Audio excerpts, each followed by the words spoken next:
நல்ல வெள்ளிக்கிழமையிலே அம்மா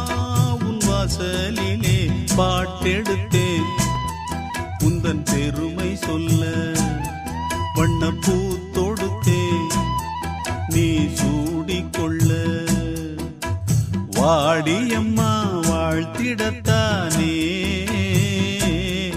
காந்தாரியம்மா உன் மகன் நானே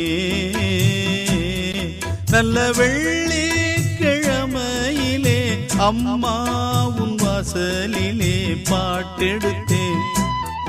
உந்தன் பெருமை சொல்ல வண்ணப்பூ தொடுத்தேன் நீ சூடிக்கொள்ள